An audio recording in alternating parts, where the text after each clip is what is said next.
had an epiphany before the meeting started.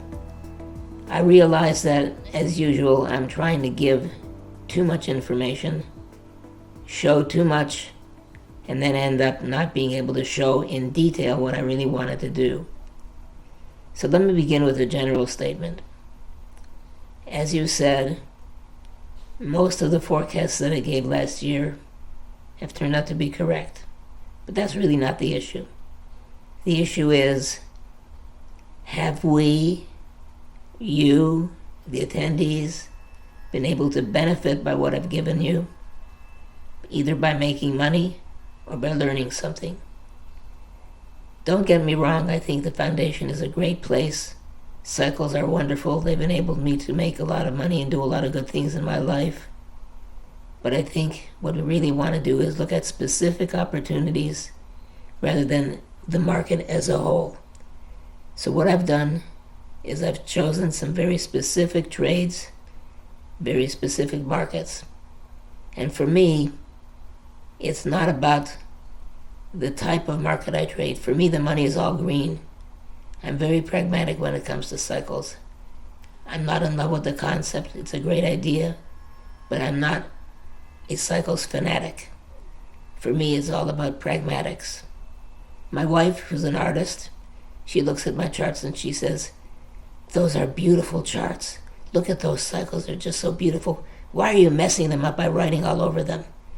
Well, for me, it's, as I said, a matter of pragmatics and specifics. So what I want to do is I want to zero in today on some opportunities for 2026. As an example of the forecasts that I gave last year, the major ones have been by silver, by gold, by platinum, by palladium, by copper, to name but a few. I want to show you what has happened to those markets, and I want to give some warnings. The main warning is this: it's getting too easy for the small trader to make money. It's very easy now for the small trader to buy gold when it declines, to buy a $10 gold stock, and then 2 days later, or even the next day, have an opportunity to sell that stock at $11. That's really not the way it functions. The way it functions is the small trader loses, the big trader makes money. So I warn people, be very careful. Don't get attracted to this market at the wrong time. There are many stocks and futures that are still struggling to turn higher. I want to show some of those right now. I'm going to get rid of this slide and go back to my screen. I want to show some charts, but not off my presentation. So just bear with me for a moment. I'm going to go to a different screen. And by the way, if there's questions, I'll try and answer them as best I can. Just 1 moment, please. And here we go. Let's begin with this chart. Can you see my chart? Yes, I see a chart of copper. Good. So one of my big forecasts for the last few years has been buy and hold copper, especially in stocks such as Southern Copper, SCCO, where the move has been fantastic. But I'm going to ask the question, do people realize what's going on? Do people understand what's really happening here? For the price of copper to be up 175% in a matter of several years. Or this one. I'm going to change chart. Just bear with me.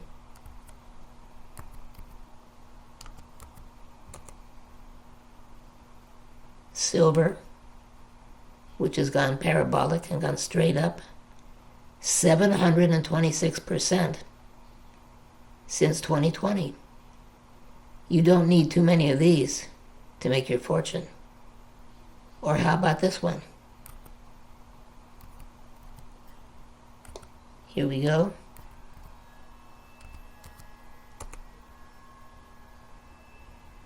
The platinum market, up 353% just in a matter of a few years. Things like this can't go on forever. The near vertical rise, just in the last year or so, has been nothing short of dramatic.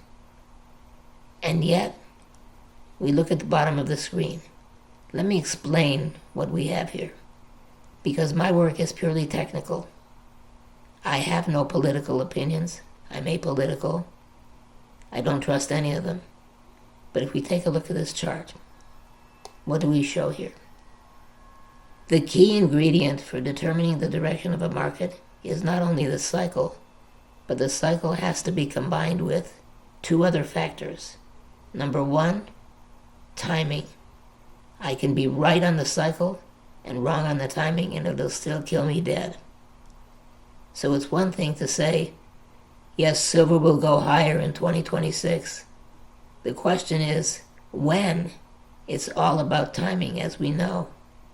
So we can have the greatest forecast in the world, but it will be useless to me, unless I have two additional pieces of information. Number one, when, or in other words, timing. Number two, what is the professional trader doing? Fortunately, we have an index of professional traders, and that is the Commitment of Traders report. So in this chart, I show here in red the Commitment of Traders report, commercials. If you don't know what that is, if anybody here who does not know what that is, please pay attention. The United States Department of Agriculture, USDA, every week puts out a report called the COT report. It divides traders into three basic categories. Small traders, definition, traders who only trade one or two futures contracts, or who have a very small amount of money in their account. Large speculators, who trade large contract numbers, but do it very quickly. And commercials. Commercials are the institutions, the organizations, the enterprises that actually use the stuff. So when we look at this chart, we see that everything down here is red. Red, red, red, red, red. What does it mean? Does it mean that commercials are selling silver all the way up? Or platinum all the way up? Because red indicates a short position. What does it mean?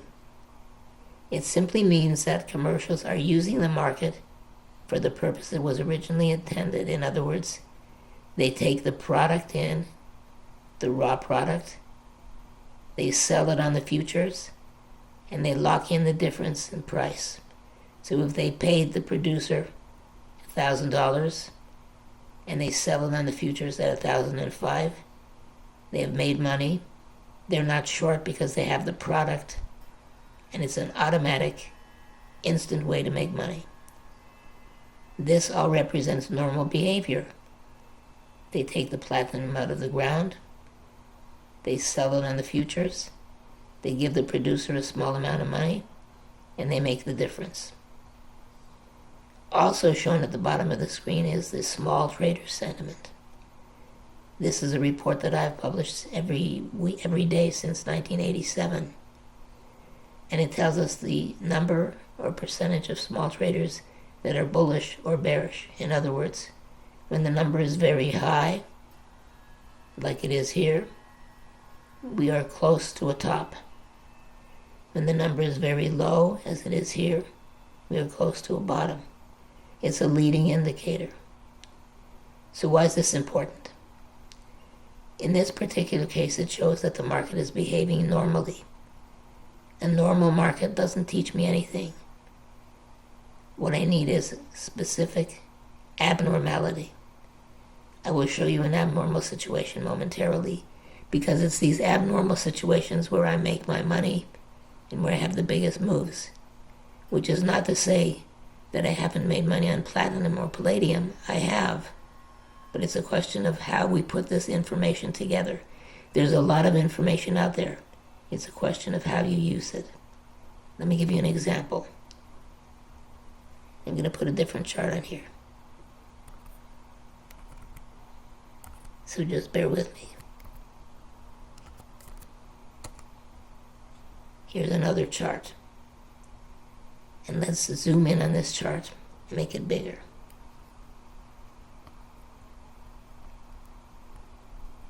I want you to look specifically at this right here. What has happened? Commercials. Oh, oops, sorry about that. Let me get this back. One moment, please.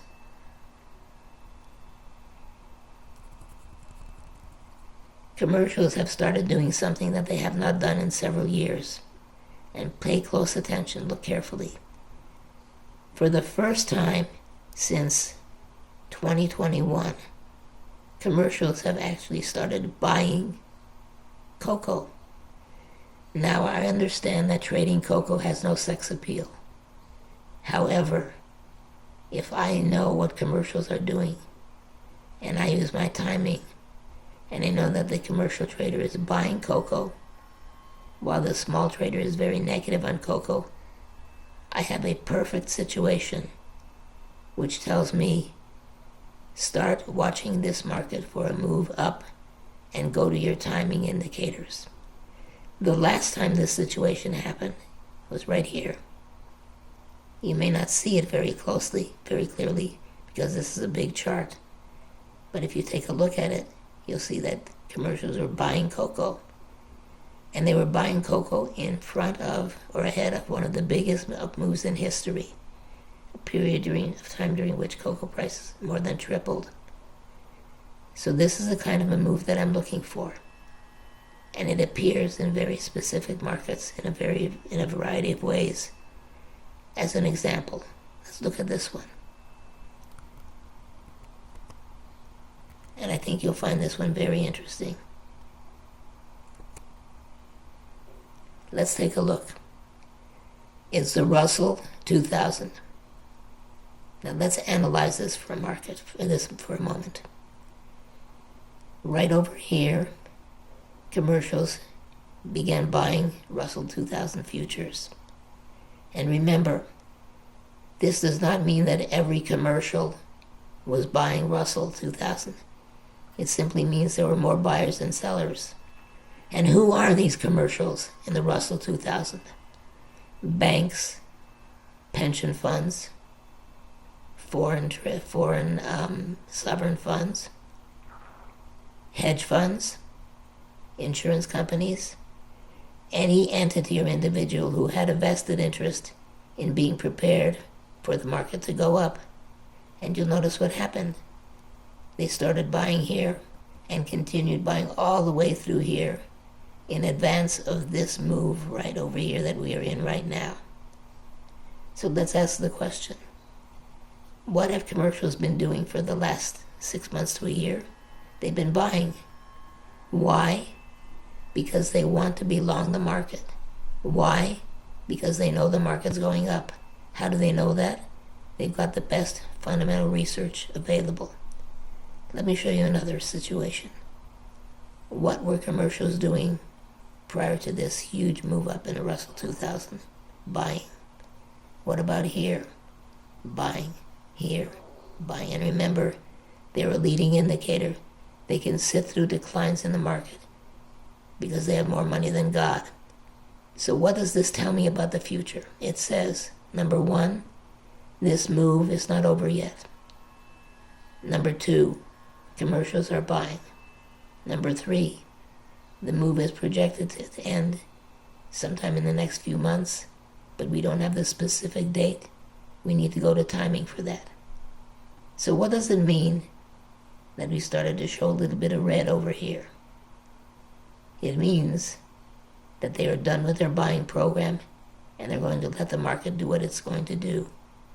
You will notice on many of these charts that once commercials begin and they're buying, the real move up begins. So the projection is very easy. This bull market in the stocks is not over yet, particularly in lower cap stocks. Commercials were buying, they've now stopped buying and they've started hedging.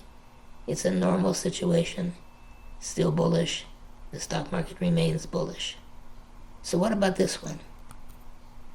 Let me show you another one. Here it is. It is the NASDAQ, the QQQ. What does it tell me? A perfectly symmetrical cycle would be topping right now, but we know that the cycles in stocks have not been symmetrical. They've been skewed. They top late. And you'll notice what commercials were doing before this record-breaking move up. They were buying. What about here? They were buying. What about here? They were buying. What about here? They were buying. Again, look at the behavior of institutions, large traders, commercials, but let me show you one that may really surprise you. And again, remember, I don't trade for sex appeal, I trade for money. I don't care if it's cocoa, coffee, orange juice, sugar, it makes no difference to me. It's all about the green. And let's look at this. And I think this one will surprise a lot of people because it's one of my picks for the coming year. Here we go. And again, let's look at it in terms of the picture that I presented here. What do we have here? Now please pay attention. Cotton. There's been a cycle in cotton. I'll leave it up to the really good cycles analysts like you and Lars to run cotton through your programs. Mine is purely visual. It's very simple. This is a long-term cycle in cotton. But I want you to see what's happening here. Commercials started buying cotton back here and continue to this very day to buy cotton. Why? I'll give you a clue. It's not for their health. They're buying it because they know something. What do they know? They know the price is going to go up. How do they know that? They're professionals. They're in the business of brokering cotton, or growing cotton, or harvesting cotton, or processing cotton. And they know how many orders they have from their end users. So, for example, if I was a clothing manufacturer, I would go to the market and try and buy some cotton. And if I couldn't get the cotton that I needed, I'd go to the futures, or I'd go to my cotton broker and say, I will need X amount of cotton by such and such a date. Can you get that to me? That individual or that enterprise will then go to the market and buy futures. And so what have commercials been doing for the longest stretch of time in many years? They've been buying cotton futures. Why? Because they need the stuff. If you combine that with the cycle, which is pointing higher, you get a forecast for next year, which says for this year, which says to me, cotton will likely be one of the biggest bull markets we've seen in a long time. When did this happen last? Right over here. Commercials started buying cotton ahead of one of the biggest short-term moves in history, because this move represents a huge amount of money. And most people who don't trade futures don't realize what we're talking about in terms of money. Let me show you. And again, everyone, pardon for the voice or lack thereof. This was the move in cotton. So assuming they started buying over here, this is the kind of move they were talking about in terms of dollars per contract. So that's about $48,000 per futures contract, or 170%. We can go back in history and let me show you something super interesting. Look at this one.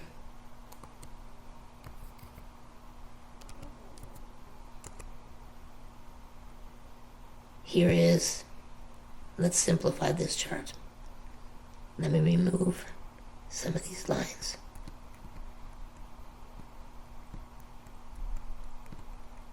Look, commercials are net long, market goes up. They're net long, market goes up. They're net long, market goes up. And here, and I can go through the entire history of this soybean meal. People say, soybean meal, how boring. Well, it won't be boring when you get it into the bank, because the history of soybean meal with Commitment of Traders Report, COT, has been near perfect. All you need is to remember the combination. The combination is, one moment please. Let me remember the combination. I need the cycle plus professional buying plus timing, and it always helps if the small trader is negative. Look at the juxtaposition. The large trader is buying, the small trader is negative. It's a winning combination. Just give me timing, that's all I need. Let me show you another one.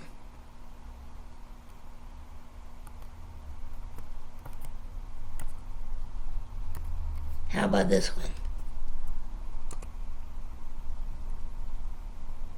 US dollar index futures.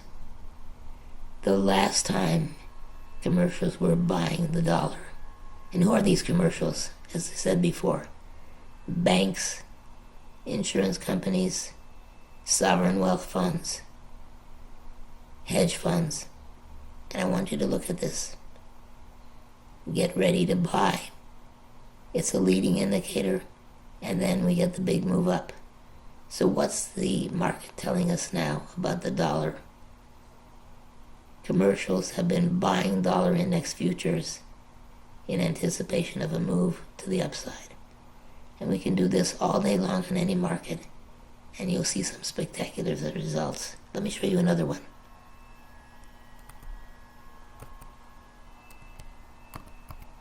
Here we go. Soybean oil. And remember this super important thing. Commercials accumulate positions on the way down, and they're leading indicator. So this tells me at some point there's going to be a bull market, and here is that bull market. Same over here. And look at the most recent posting. Commercials have been buying soybean oil again. Excuse me. And at the same time, the small trader has been very negative. It's a winning combination. All I need is timing. And timing, of course, is up to the individual, because everyone has their favorite timing indicators. Let me show you another one that you might find interesting.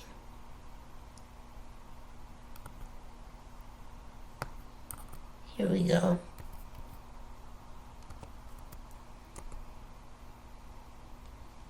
Soybeans. And look at the combination.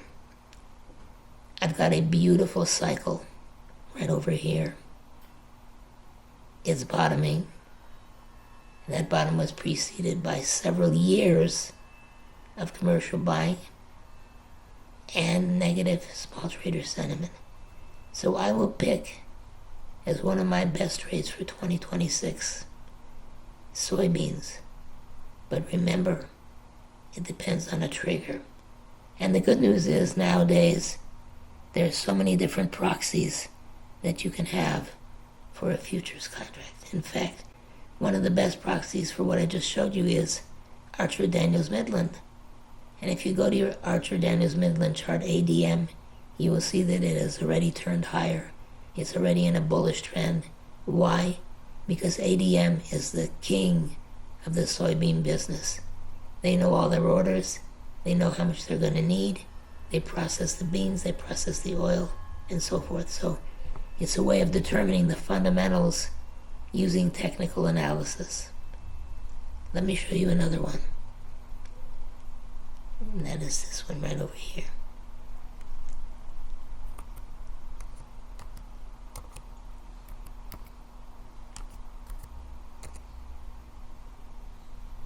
Japanese yen. The Japanese yen has had a history of one of the most predictable cycles in the entire financial arena. Approximately 7 to 8 years from low to low, it's near perfect. Take a look at it. But what I'd like you to notice, before these big moves, we get big commercial buying. And that's what's been happening right here. A 7-year cyclical low, huge commercial buying. The buying stops, you start looking for a timing trigger and you buy it. Now let me show you something else. I'm going to go to a different chart. In fact, I'm going to stay with this one. Look at this.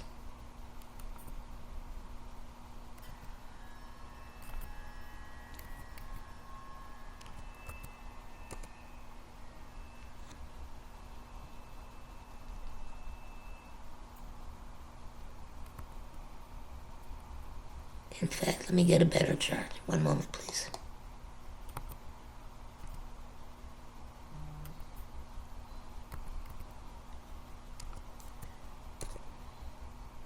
Okay, here we go. In some cases, there would be no commercial buying. In some cases, there will simply be a cycle. But I want you to realize what's going on here under the surface. Number one, and I'll summarize it for you. Number one, virtually every market in the futures is now being dominated by commercial traders taking large long positions. Cotton, soybeans, corn, soybean oil, you name it, they're accumulating positions. They're not doing it for their health. They're doing it because they know the market's going to go up. All we need to do is use timing because we cannot continue to dollar cost average the way they do. So let me show you another one. One moment, please. And this is one that I've been talking about for several years. Check this out.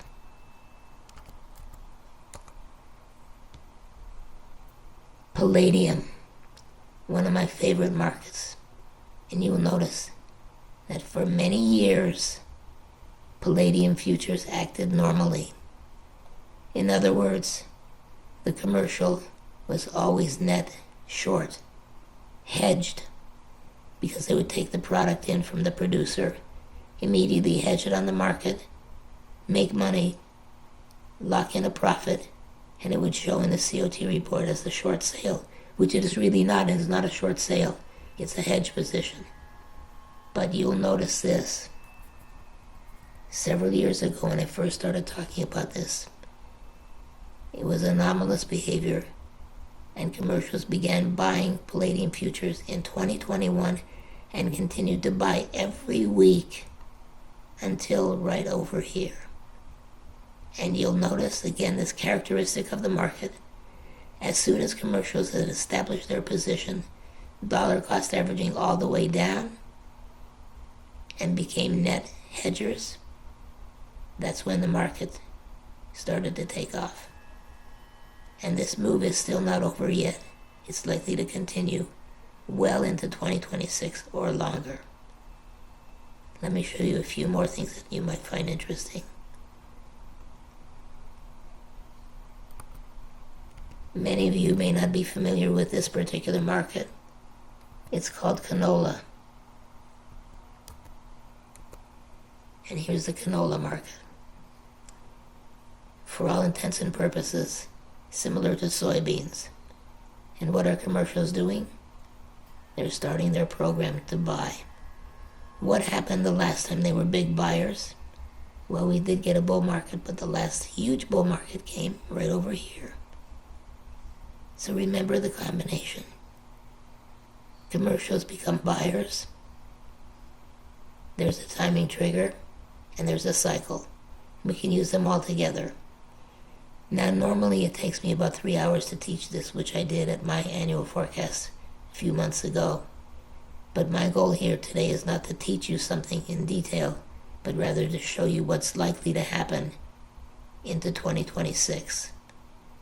Let's talk about some other markets. In fact, let me go back to my main presentation.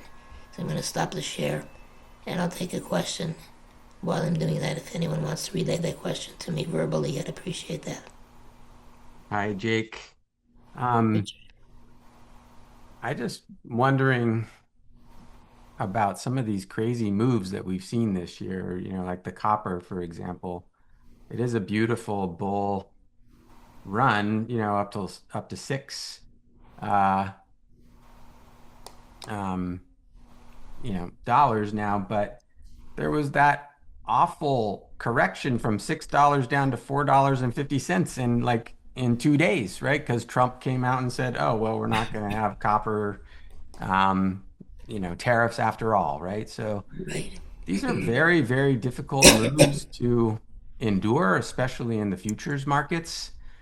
And I just wonder if you have any advice for small traders as Oh, how to sure. navigate these really, kind of sometimes really, really brutal volatility that we've been experiencing, even in silver, right? When, up to 80 and then down, to 70 in 2 days and then back up to 95. So these moves are challenging. It's the nature of the beast. And remember, and specifically to copper, there's Southern Copper, there's FCX, CPER, COPX, BHP. All of these are proxies for copper so that an individual will not have to be involved in the futures market and take that kind of exposure. But as an investment, stocks are ideal for that purpose. So it's true there's a great deal of volatility, no question of it. But Hmm. that volatility can be used to your advantage, and if you know ahead of time that there's going to be volatility, you can protect yourself by being in the right instrument or trading a smaller position. Hmm. Let me, you should be seeing my chart now. I see Bitcoin divided by the British pound. Right. Okay, so that's the Bitcoin. So this was the forecast. Let me show you what happened. Okay, so here's Bitcoin. I want to show you the projection on Bitcoin. So hang on 1 second, please. And are you going to tell us about your timing, your preferred timing triggers? Because you've been saying, the other thing you need is timing. Yeah, it's the And moving average channel. And anyone who wants a copy of my details of the video that I did on moving average channel, just go to my website or email me and I'll be glad to send it to you at no charge. So all here right, is, folks. So Jake's moving average channel. You can yeah, get it from him at what is your website? Is it still MBH Commodities? no, it's jakebernstein.com. That's a lot easier. JakeBernstein.com. Yes, in fact, let me do this. Let me go to the chat and put in the chat a link to my website. We'll post it into the YouTube chat too. So Okay, good. So let me do this one more thing. It's very hard to get organized here. Just let me do this the right way. I want to make sure that I come across with all my points because I think 2026 will be an incredibly important year. great. Take your And time. We got we're in no hurry. good. So let me show you something else. Let me shut my chat. And so here's the Bitcoin as of now. This is the current Bitcoin chart. What does it say? It says that we are close to a bottom in terms of the cycle. And you'll also notice commercial activity. So commercial activity has turned bullish in Bitcoin. In other words, professional traders are buying. At the same time, the small trader is the most negative they've been since all the way back here, which is a positive sign. Therefore, expect that by mid-year, Bitcoin will bottom for a fairly large move up. You'll also notice that buyers in Bitcoin have been the largest they've been in the history of the market, which is a very bullish sign. So again, we are set up, we're patient, we're waiting for a trigger. Let me show you something else. I'm going to show something that I have never done before. I'm going to show you an all-out, completely, purely speculative opportunity in Ripple XRP, the cryptocurrency. The reason I show it is It has had a very predictable cycle, and the last time I showed it, we were at a top. And my indication was wait for Ripple to bottom, which should happen by now. So let's look at the chart. Here's the Ripple chart, and we're expecting a significant low. There's an ETF for Ripple, it's called XXRP. But I want to say, extremely speculative. It could go to zero, be forewarned, but if it moves from its current low price, it could easily quadruple over a very short period of time, because people who trade crypto are generally a little bit speculative, to say the least, and it's all about the timing and commercial accumulation of positions. So let me show you a couple of more things. Here we go. One moment, please. I want to talk about interest rates before I run out of time. Okay, here we go. And the current chart. So this is the current chart of the T-note futures, the 2-year note. Not only has there been a very predictable cycle, but I want you to see something that's super important, and that is this right over here. Look at what's going on in commercial activity. Commercial activity on the long side is the highest it has been. So the question becomes, why? Why are financial institutions and enterprises such aggressive buyers of futures in the 2-year note? The answer is obvious. They think it's going to go up. So what does it mean when the futures go up? When futures go up, interest rates go down. So clearly, the professional trader as a group is expecting lower interest rates. If we're expecting lower interest rates, that has implications which you can figure out in terms of traditional economics. If interest rates go down, there is no home for money except for stocks. So it correlates very closely with our expectations on the Russell 2000, where commercials have also been buyers. So I would say, in the global perspective, this big bull market in stocks is not over yet.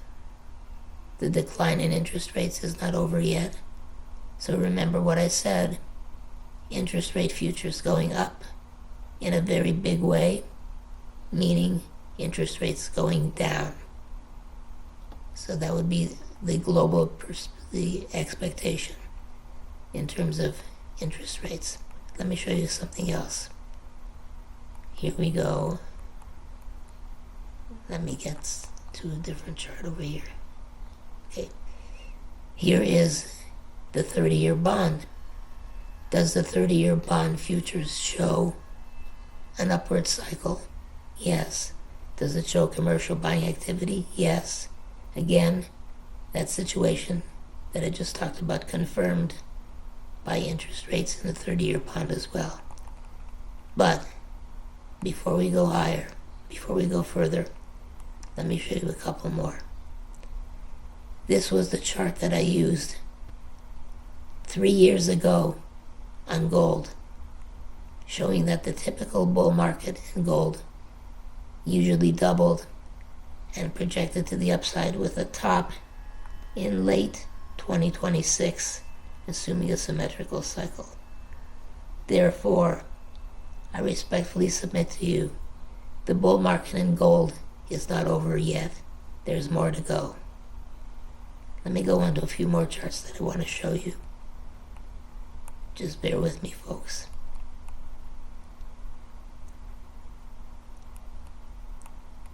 Just hang on there. Almost ready to show you the chart.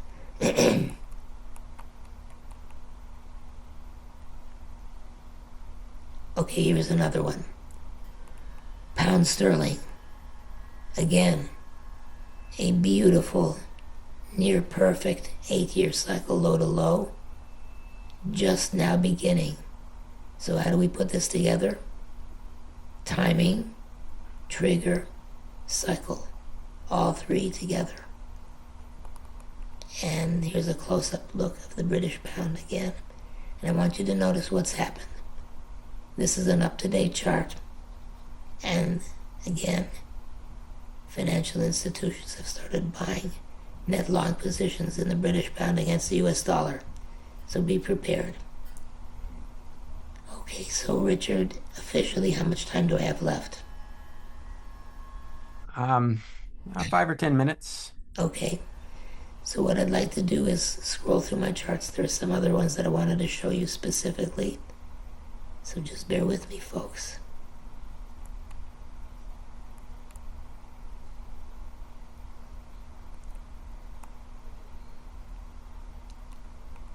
I'm going to come back to this chart that I showed before, and again, as I said, it is no sex appeal in terms of cocoa, but I want you to see this combination and learn from it. Again, commercials, buying cocoa, net long positions, small trader negative, very similar to this situation right over here. And if you can't see it, I'll make it a little bit bigger. Just one moment. No, that's not the chart that I need. Just one moment. There's a couple more that I wanted to show before we run out of time. Here we go.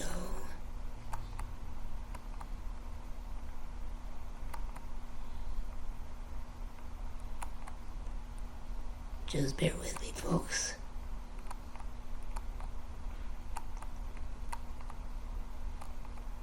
Yes, this is the one. I want to show you what's happening in crude oil. Crude oil is now late on its cyclical bottom. But you'll notice what's happening here. Commercial activity on the hedge side is beginning to dry up. In other words, commercials are no longer willing in mass quantities to go short crude oil as a hedge. Why? Because they feel that the opportunity or the possibility of an accident that is bullish on crude oil is very real, and they don't want to be hedged anymore at these low prices. So my prediction would be for 2026, prepare for a buy and a bottom in crude oil prices. And we have already seen that low in some of the manufacturers and some of the equipment manufacturers like Schlumberger and so forth. So be ready for that. I think there's one more thing I'm going to show you before my time is up here. So just bear with me. Okay.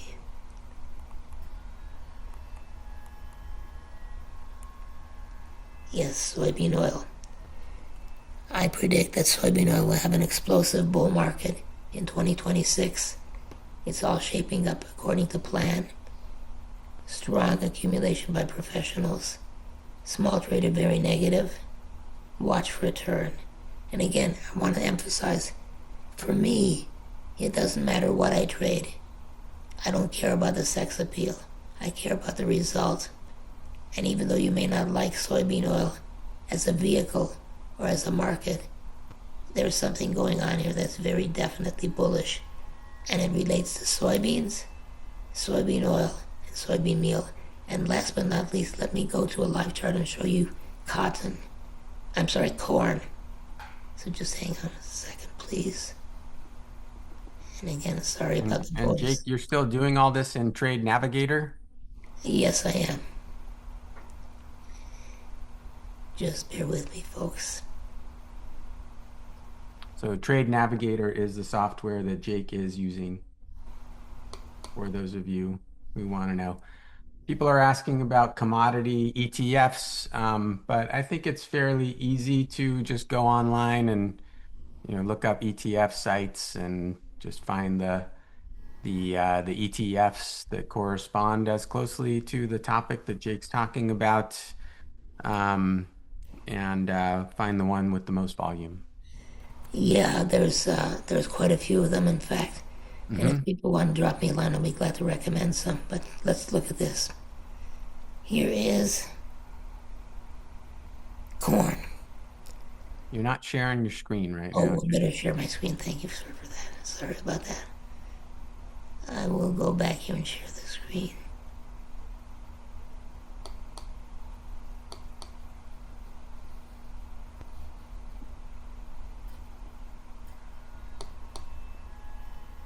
Coming right up, folks.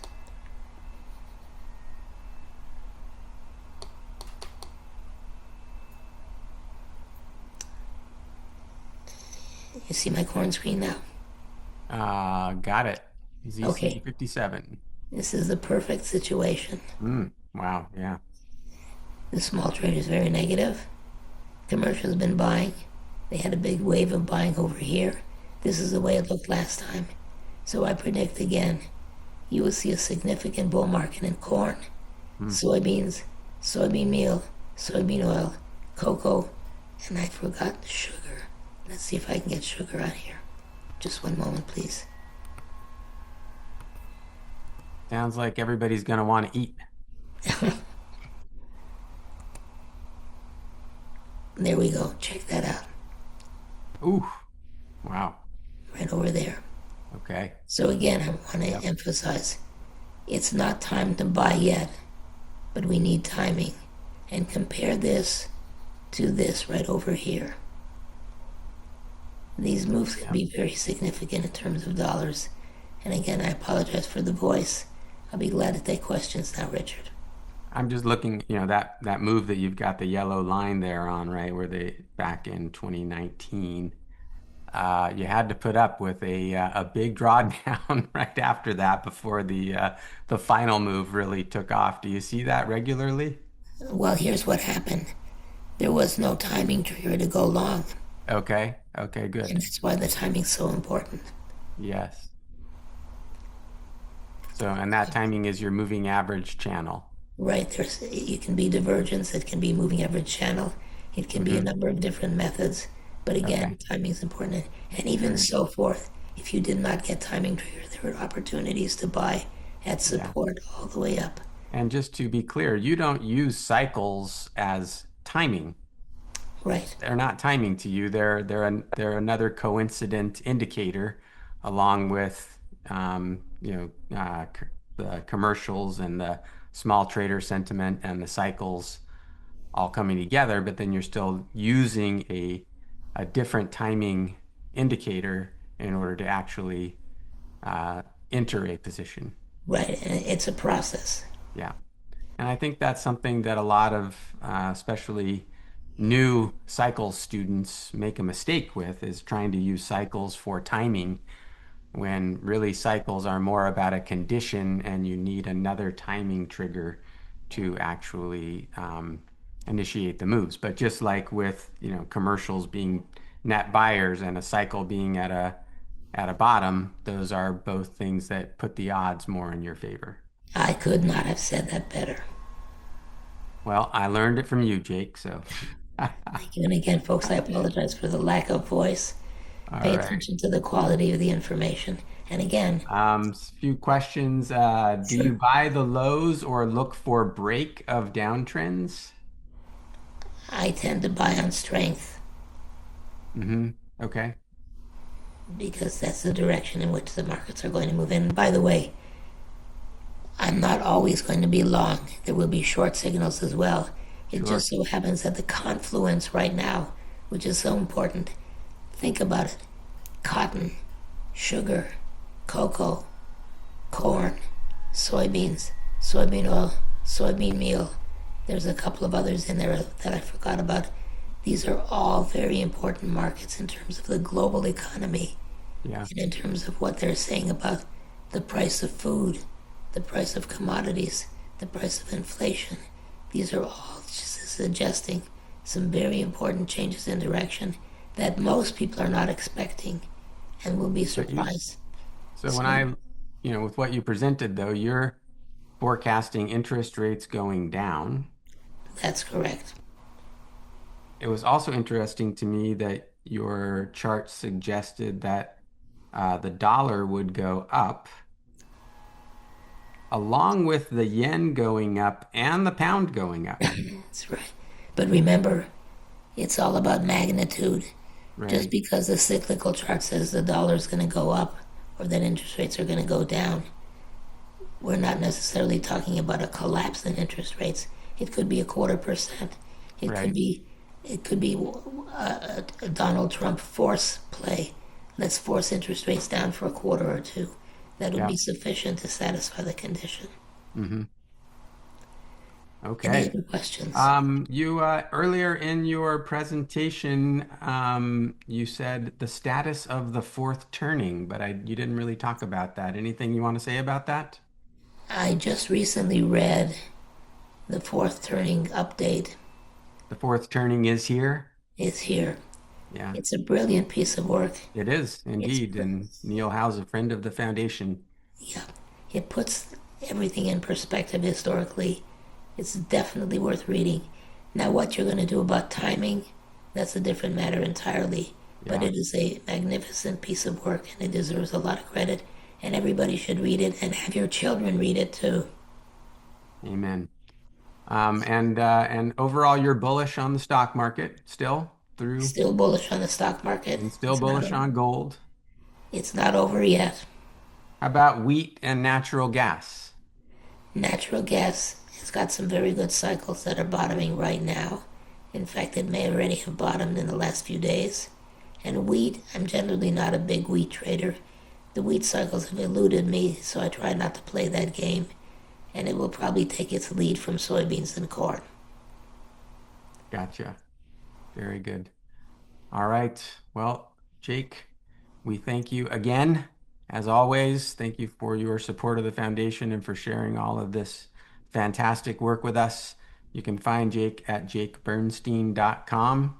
And of course, also, let's see here, getting back to, yeah, so Jake, if you could stop your screen share now. Sure. Um, Apologies for the and you've bad been voice. on Cycles TV. Are you going to be able to continue to do some Cycles TV work, you think, over 2026? Absolutely, it'd be my pleasure. And will we be seeing you in New York City this year?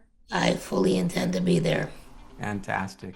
Cycles matter because they show us the future. Nothing else shows us a future path. Nothing that I've ever found in over 60 years of doing this.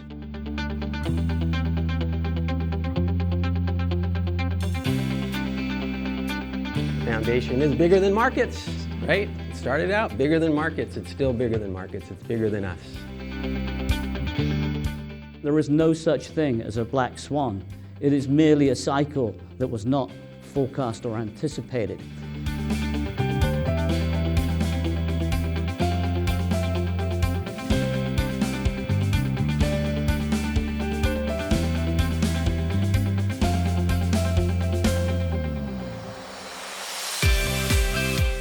To me, it's huge. If I can get a glimpse of the future, just a little bit of the future, I'm way ahead. I think that the Foundation for the Study of Cycles has a role to play in both bringing technology to the world, but also really emphasizing agency and human agency.